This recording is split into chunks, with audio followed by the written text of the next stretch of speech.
You're all very welcome again this morning. It's good to see a few new faces and maybe a few people who've been teaching during the trimester and have a free day today. So you're all very welcome. We have a relatively new member, but a well-established academic and scholar here in UCD. Going to talk about marine spatial planning and public engagement. So Geertje Schuitema is an environmental psychologist in School of Business, really networked across the university, looking at a lot of behavioral issues in terms of technology adoption across energy and now into marine as well. So hopefully a really interesting presentation. She and a group of others are about to launch a new interdisciplinary research group, and she might talk a little bit about that as well at the end. Okay, so hand over to Geertje. Thanks very much. I don't need this. No. Thank you very much. I'm really pleased the apple pie came out relatively okay. I cycled in with it, so I was really worried that I was going to stumble before we even touched it. So it's really good to see the enormous amount of people here this morning. I'm delighted with this number, and I know there's also people online. So today I want to talk a little bit of about the work we've been doing around marine spatial planning. And if you look at this picture, it is Dundalk Bay, by the way, then it looks like a really nice, calm, relaxing environment. I hope you would agree. But really, in the marine space, an awful lot of things are going on. So we are facing sea level rising. There might be an increasing risk of flooding. There are increasing number and intensities of stores in coastal areas. There's biodiversity loss because of lots of things going on. There's a need for an energy transition, which means a lot of conversation around offshore wind energy. There might be potential areas where you can store carbon in the seabed. There is always a lot of subsea infrastructure, things like cables, things like gas and oil pipes. And then obviously there's lots of activities going on anyway, fishing, aquaculture, recreation, shipping and port activities, tourism, and all these activities, all these policy plans, all these natural events and all these a potential hazardous situation all come together in this marine space.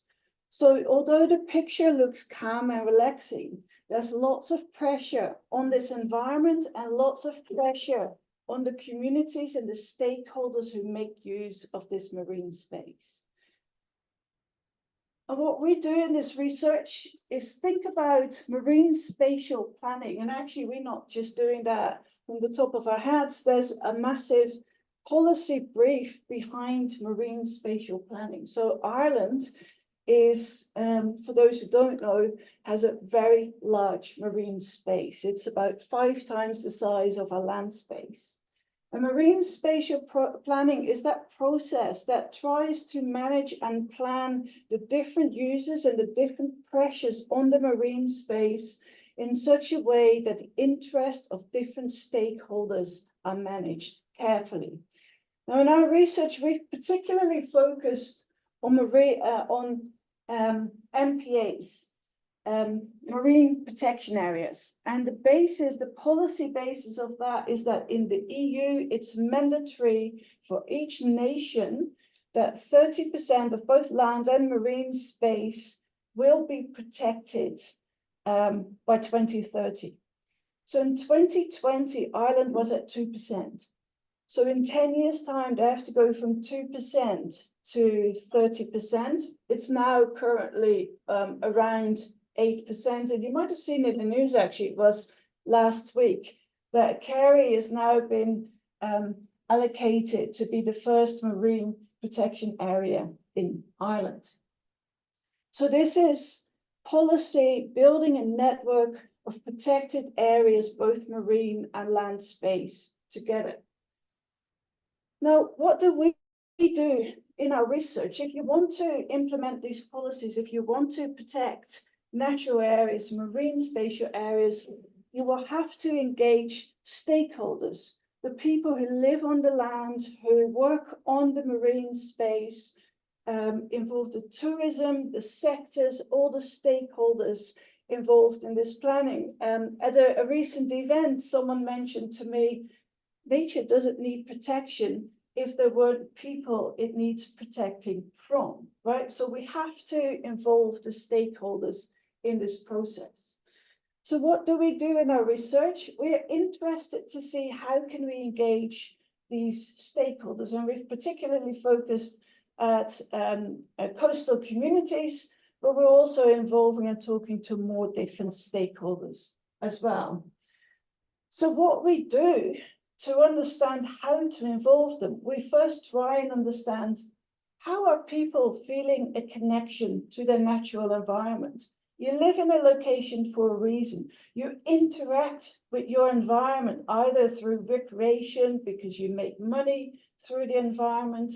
So what is people's connection to their local environment, and why are they particularly attached to that environment?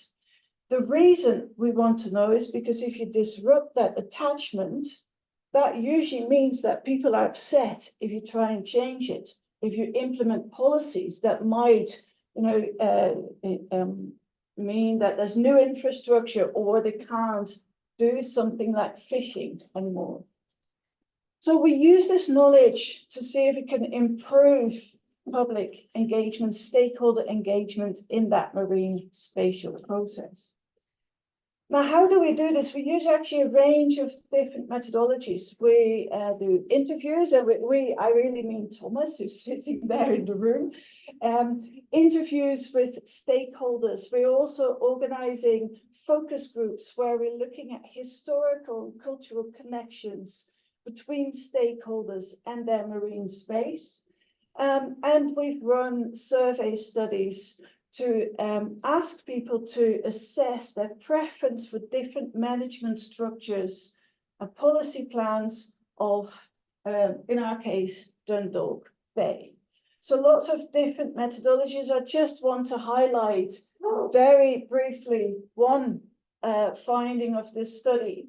It was part of the survey study that we did, and we asked people, we sketched two scenarios. One was the current situation of the management of Dundalk Bay, which is very much focused at emphasizing economic activities, economic developments, versus an alternative, because Dundalk Bay is a designated area to become a marine, an MPA area, which means much more emphasis on natural restoration and protection.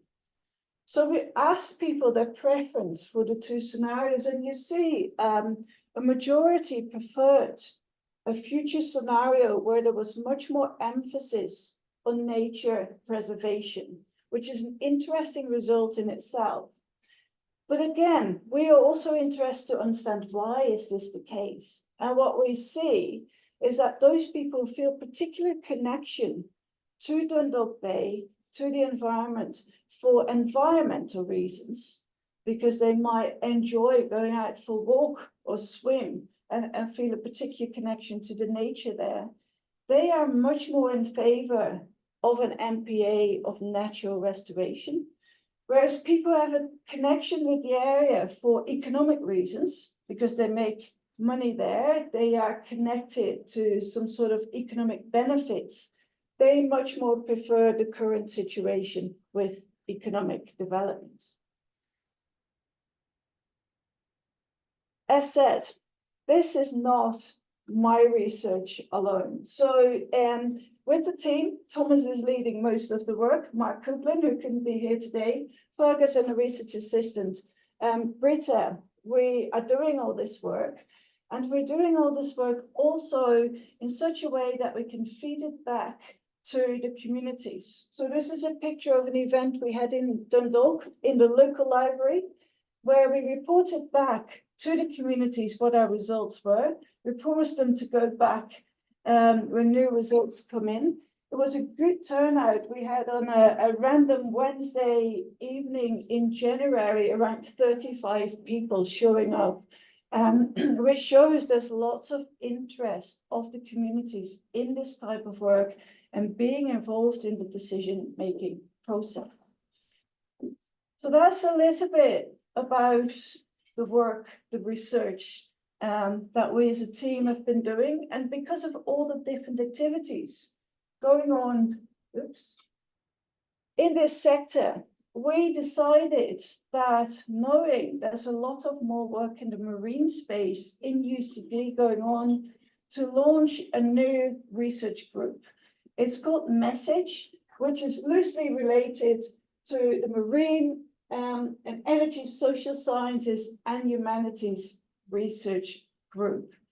So we're launching this next Tuesday afternoon. There will be wine. You tasted it. I haven't heard the results So of that. I still can see, my eyes still work. Great. I'm not baking more pies for that. That was a one-off.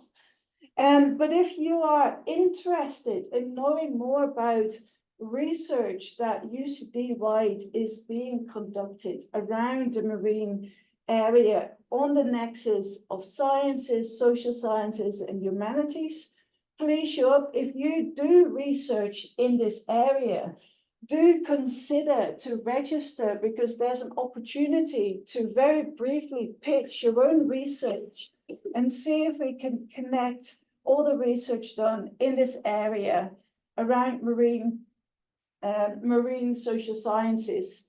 So to register, please email Catriona. She can send you a registration link. Again, the event is on this Tuesday. So if you could email her today or tomorrow, that would be fantastic. Thank you very much. Are there any questions?